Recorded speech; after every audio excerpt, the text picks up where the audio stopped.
This is how I started, isn't it? Hello. Hello, Paul, are you there? Hello, Greg. Are you there? You there? Speak up. I can hardly hear you.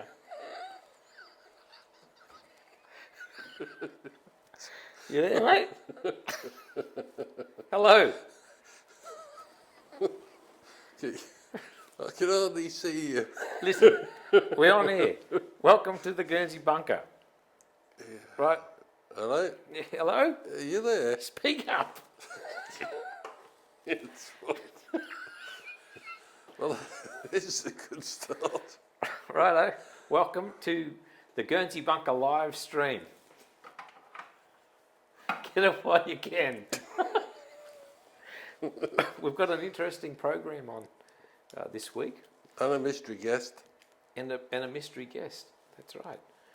Paul, why don't you talk about this first spot that we ripped off the internet that the BBC aired last year? Yeah, very interesting article concerning a Luftwaffe doctor that was here during the occupation. Do you want to play the clip? Yep. I think it was on the BBC, wasn't it? Yeah, about this time last year, I think. Now, the occupation of the Channel Islands, excuse me, during World War II is generally regarded as a dark chapter in their history. But every so often a story emerges which demonstrates the humanity shown by some members of the German forces. Yeah, that's what happened when a workman found a box of personal possessions during a house clearance in Guernsey. And from there, Robert Hall reports. A dusty box from a dusty cupboard. But its contents would transport one Guernsey visitor back through the decades to a family story she never knew. A story which unfolded when she was a child.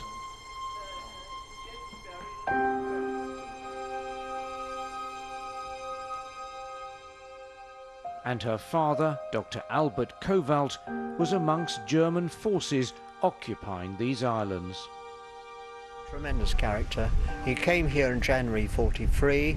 He was posted as an Air Force doctor, and he was posted to look after the Luftwaffe troops in the islands.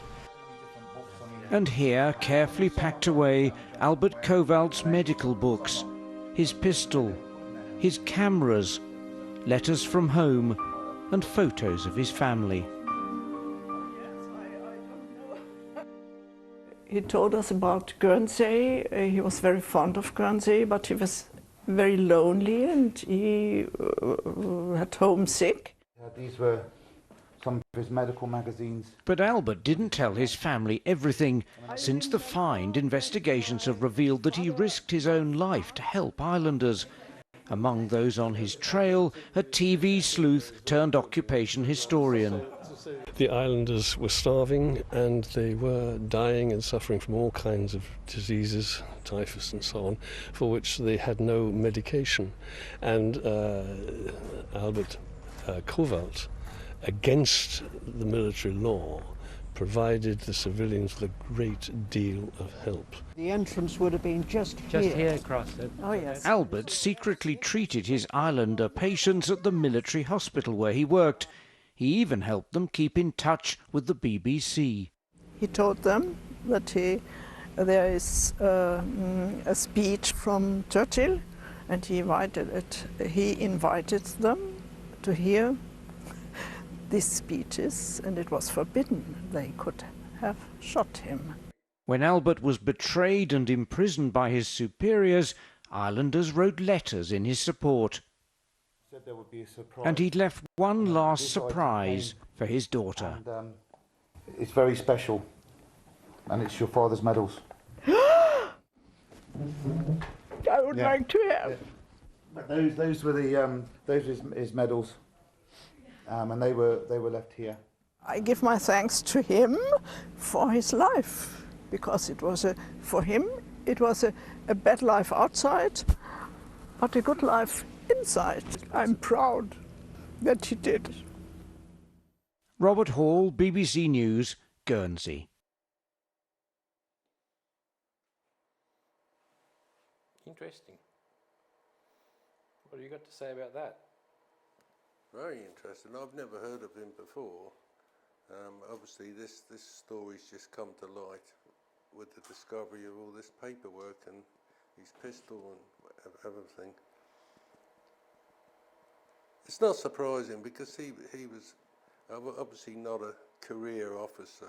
He was firstly a doctor, then probably drafted into the Luftwaffe and carried on being a doctor. So really, that was his life. He wanted to protect people's health wherever he was, which is commendable, really.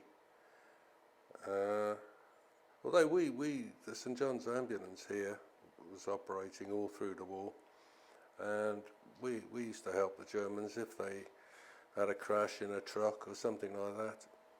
We'd send to St John's to pick them up and take them to the hospital. So it was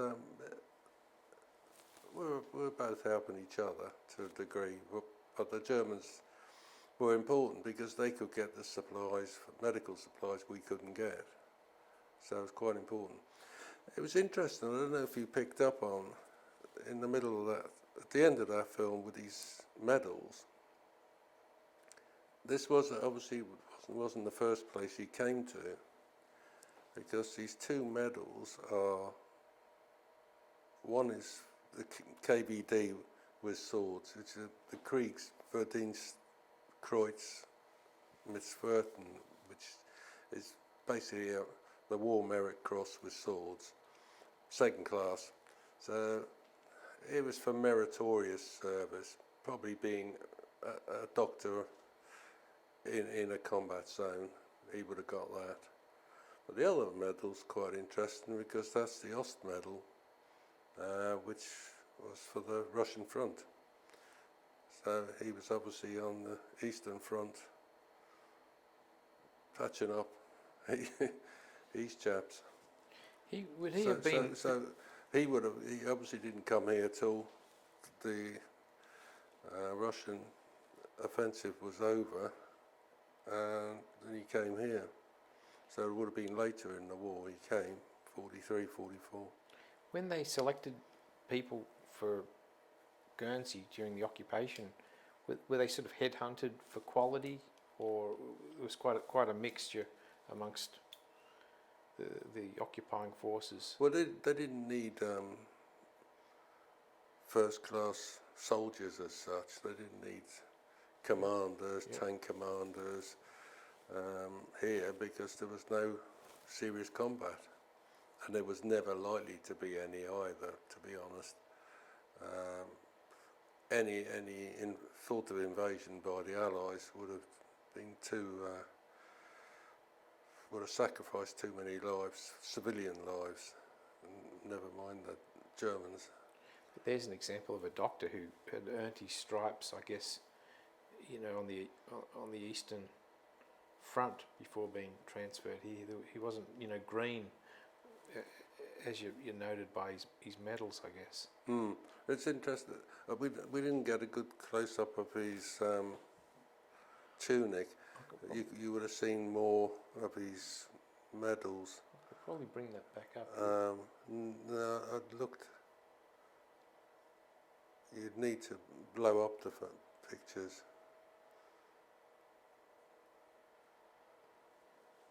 So that wouldn't give you enough information. But he would have probably been sent those two medals wherever he was stationed. That's why he still had them with him. Some other medals he may have had were stored somewhere else or on his uniform. You can see his uniform there, but I can't quite see what's on his breast pocket. Do you want me to have a look, see if I can find a shot of those medals? I know that he's only that's the two medals I've discussed. That's in the guy's hand there. That you can see the ribbon on the ribbon bars, which he would have worn on his tunic above the breast pocket. Yeah.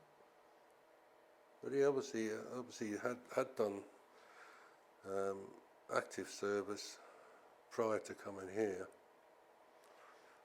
But they did mention he got arrested. I don't really understand what happened to him. They haven't mentioned what happened after the war. Did he get POW to the UK or what? It's a story which is well worth pursuing and trying to build up the whole picture, as he's obviously a very brave guy. And celebrated at the time by the local people of Guernsey, by the...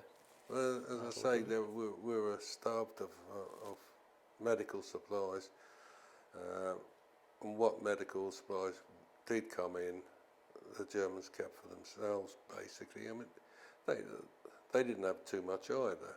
Everybody was short of medical supplies, food, everything really. Come the end of '44.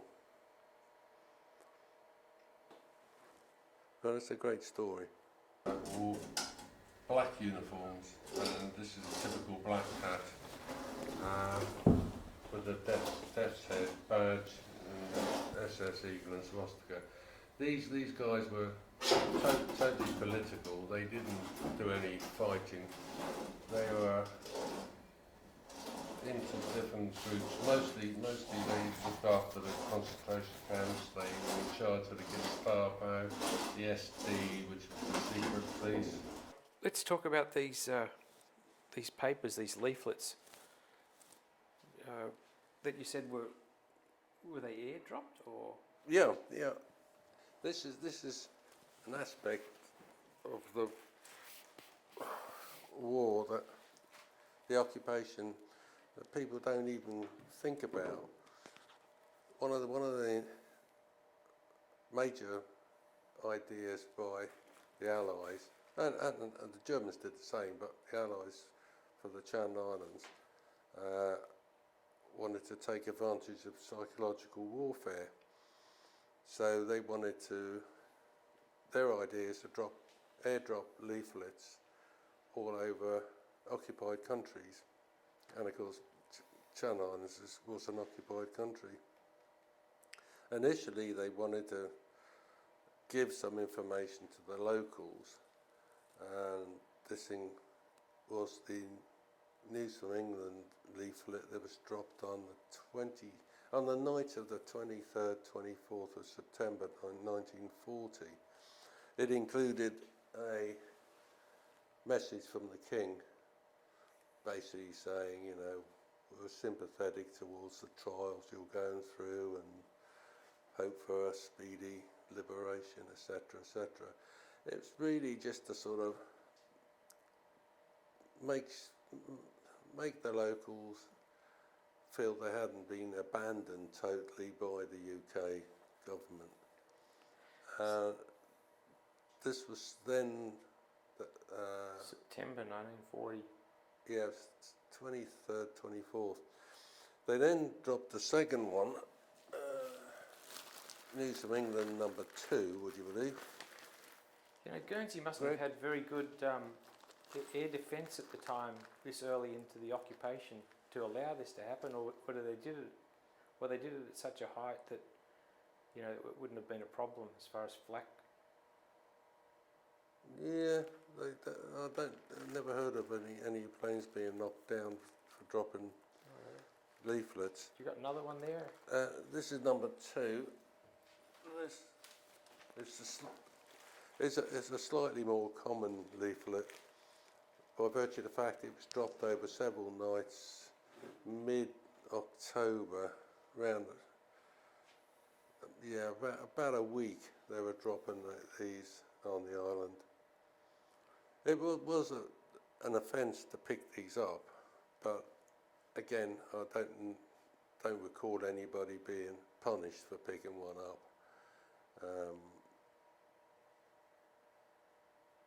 There were not that many dropped, but people, whoever had one, passed it around, and it was quite a nice thing to be dropped. Interesting that they should telegraph the idea here from Dover that they believe that an invasion of the UK was imminent. Did you read that part there? No. Watchers on the coastline will never forget the skies of moving light and fire which they have seen night after night in recent weeks, enveloping like an aurora borealis of the south, the ports where the Germans amassed for their attempted invasion. Sort of makes you wonder, do you think that was their way of saying, you know, your liberation is at hand, or?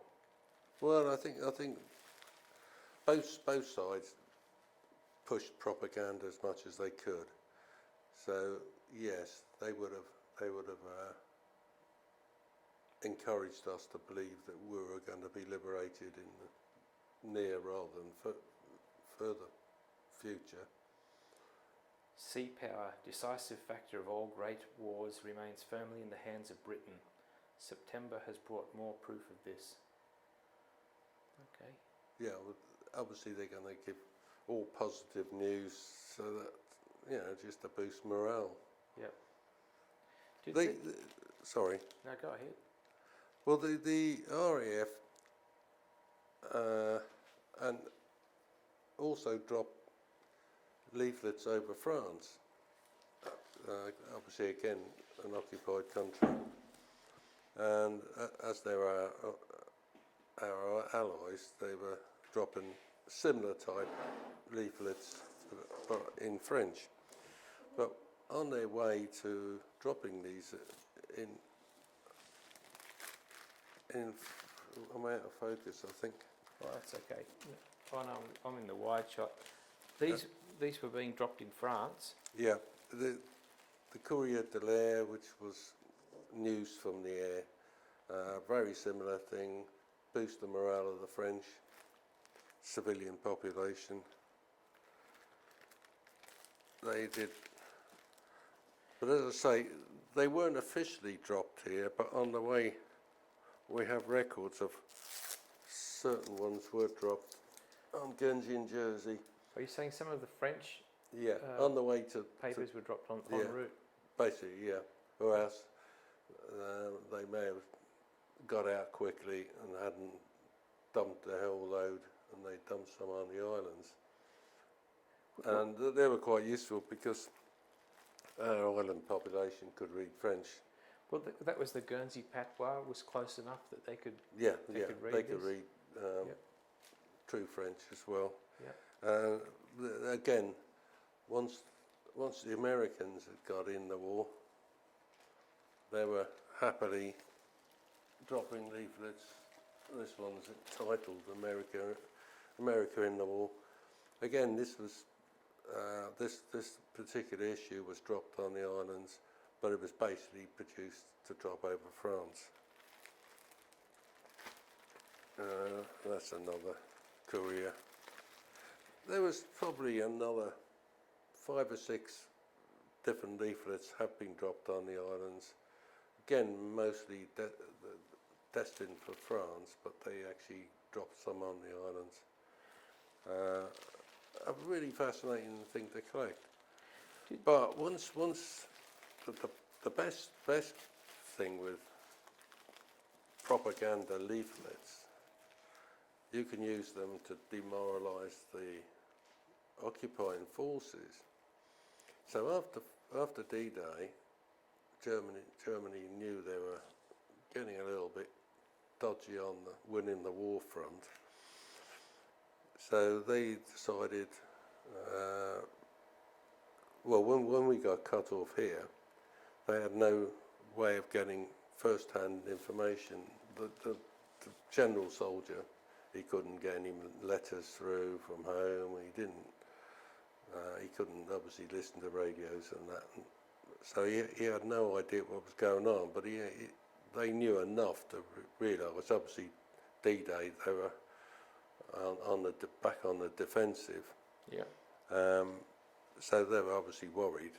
So a group called SHAEF, the Supreme Headquarters Allied Expeditionary Force, which is basically, it's an Allied force, but it was more spearheaded by the Americans, decided to drop propaganda on the German troops, particularly all occupied countries, and these were, well, they were called Nachrichten for the troop, just news for the troops, and these were full of propaganda, how the Allies were winning the war. So these were dropped on the islands to really demoralise the occupying forces. I mean, every issue they dropped, about 15 different issues were dropped on Guernsey. It was just full of all our victories against the Germans, so they were completely getting pulverised, really.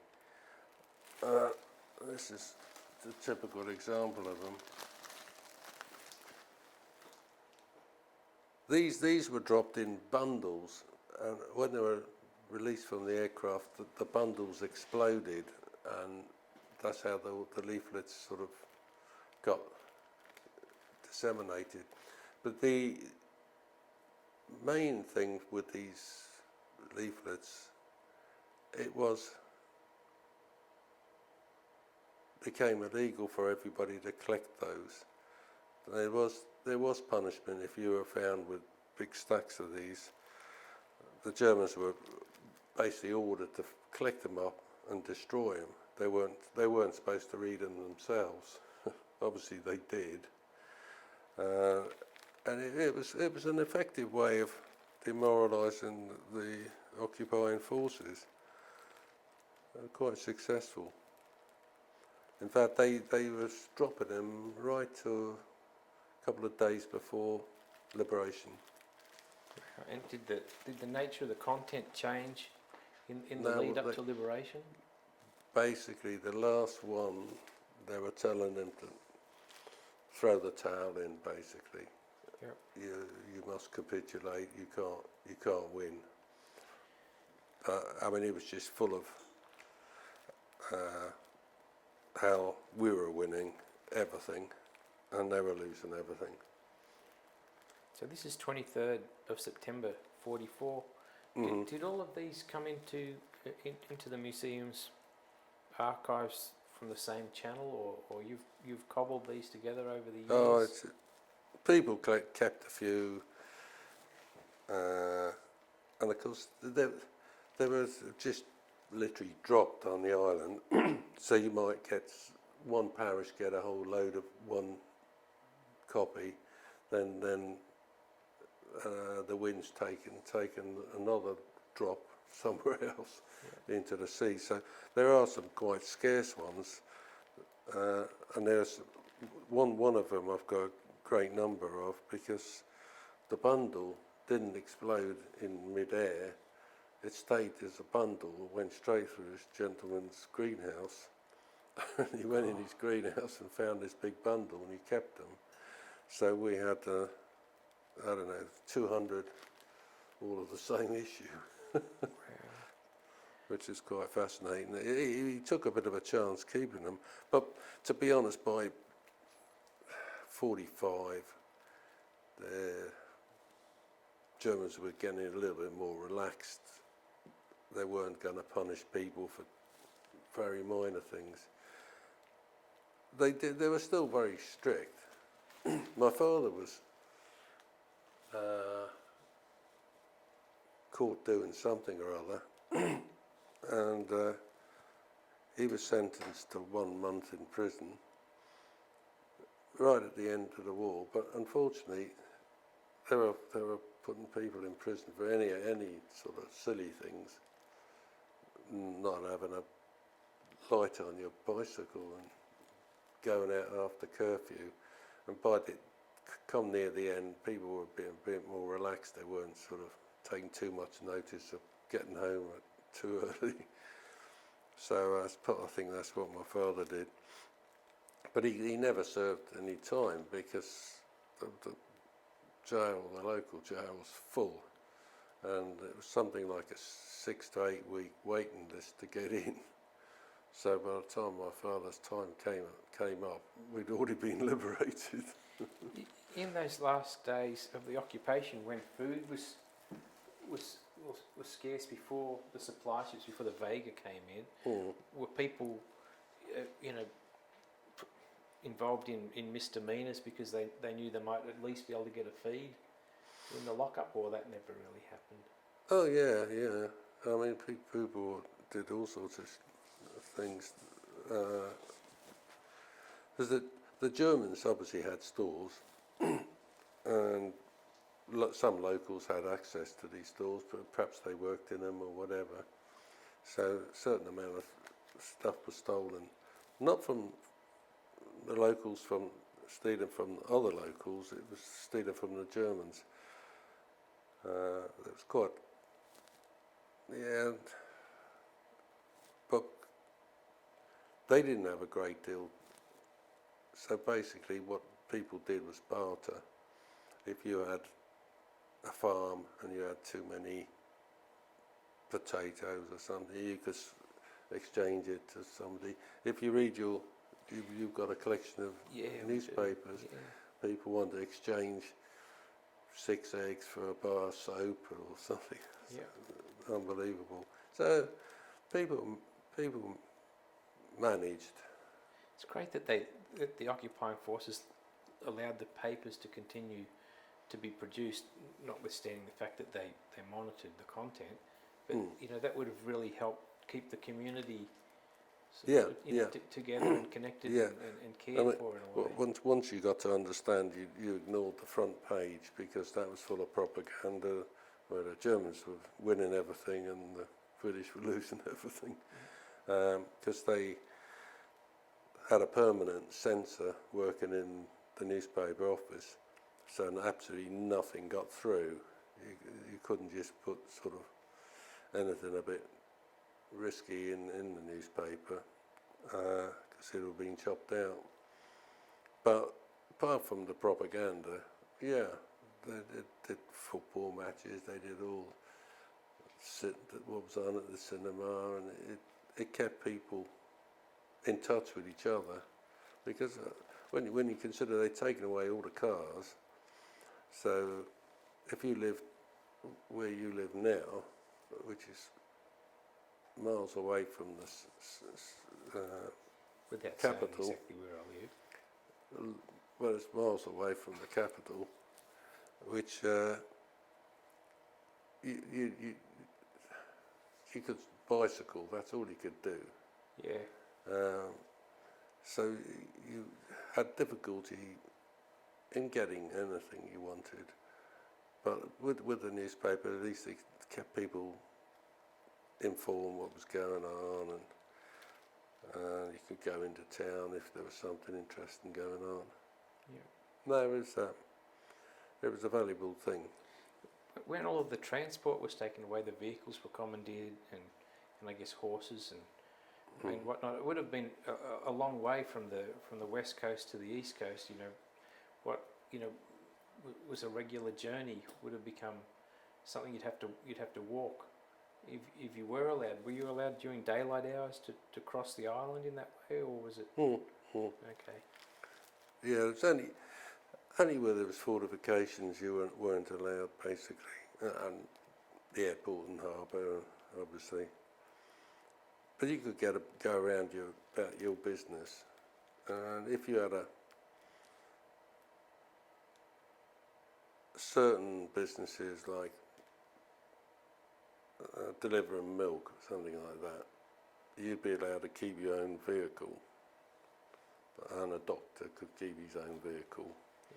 But very few cars. Most of the cars they requisitioned, paid people a pittance, maybe £20 or whatever for their car, and they were shipped off to France.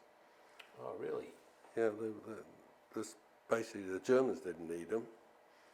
Officers had a car and a driver, but in the main, the bulk of the cars got shipped out. So you lost your car once, and they'd officially bought it from you, albeit for 20 quid or something. So that you've lost it. How long was it before people started moving back into bunkers? They probably would have hated the idea of them and the. No. Strangely enough, the people who went rushing into bunkers after the war were the locals, but the locals that came back from the UK, the ones that evacuated. I mean, don't forget there was 20,000 got evacuated, and a lot came back. And they maybe left us young children, early teens. They come back, they're sort of nearly 20 years old. They're going to be fascinated. They can rush around, look in the bunker, see the guns and all this stuff, because it's all, they'd never seen anything like this, not in the UK. So it was more interest to the people returning to the island to see what's happened to their island than the locals, because the locals literally saw this bunker growing out the ground and hundreds more. Yeah. So it wasn't a novelty, but for the returning people, it was a novelty to see a bunker because they'd never seen one. And you could go in there and just help yourself to whatever. That's why useful things like binoculars and telephones and all sorts of bits and pieces were just taken out of the bunkers.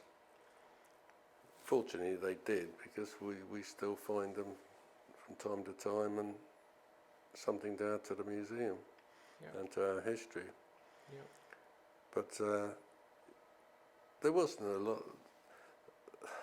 Things like radios, transmitters like your Tawny B, there weren't a lot of use, but people kept them because there was sort of radio hams around at those days that could play around with them and use them to a degree. But most things like steel helmets, whatever, people would keep one for a souvenir maybe, but the bulk of all that military hardware got scrapped or dumped. Yeah. They took shiploads of it. There's an area C between here, Herm and Alderney, called the Herd Deep, and all the guns, rifles, ammunition, shiploads were taken there and just dumped in the sea. Wow. Just for want of what else do you do with it. Some of the quarries were filled up with guns and mines. The Monqueuy tip, that way we're just filled up now with refuse. But before they started filling that, they had to drain the water out, and we went in there with the police bomb disposal chap. The whole of the bottom of the quarry was a mass of telemines, S-mines, machine guns, everything you can think of, dumped in there. And of course they had to take it all out, disarm it, and there were skip loads of, literally skip loads of telemines. And the bomb disposal guy at the time just said to me, just go and help yourself. And I wish I'd taken a lot. Wow. Only took a couple, you know. But that's basically, most of it was dumped. Nobody, why would you keep a German uniform or anything like that? Very few items like that survived for more than a year or two. They were put on the bonfire, or shame, but that's the same for the Great Wall, really. People didn't, they kept a few souvenirs, but they didn't keep tons and tons of stuff. Well, you don't really want the sort of emblems of hard times around you, do you? No, You know, not at the days time. after. You don't think about the Yeah. history 50 years, 100 years hence, do you? Well, people may be saying the same thing, you know, in 100 years' time when they unearth this video and see these socks of yours and wish that we'd framed those. They'll probably be banned, you know. Yeah. Well, I've got a pair of them. You've got a pair of them? Yeah, yeah. I mean, that's more than you got. You got none. I'm only learning, mate. Well, I think it's time to take a phone call, because I think our guest of the special artist guest of the week might be turning up. Hello. Yes. Yes. Very good. Well, it's time for us to say hooroo on Guernsey Bunker for this week, and we've got Marion Cairns coming in to do an original song in the bunker. Fantastic. So we'll see you same bat time, same bat channel, 7 p.m. UTC every Thursday. Unless Ciao. Hey? Yeah. Unless we have a bad westerly and the weather's too rough getting down here. Over to you, Marion. See you all next week. Hi, Marion Cairns here again in the bunker, the Guernsey bunker, and I'm going to do the song Come Home. And it goes something like this.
When I gave you my body, I gave you wine. Like a sacrificial gesture, you drank from mine. I gave you my lips, you took the key. You gathered me up and you drank from me. Symbolic of love and a loveless time. I sat on your altar, you called me divine. Creature of bliss in your sanctuary. Dolly deep love. Dolly deep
Thank you.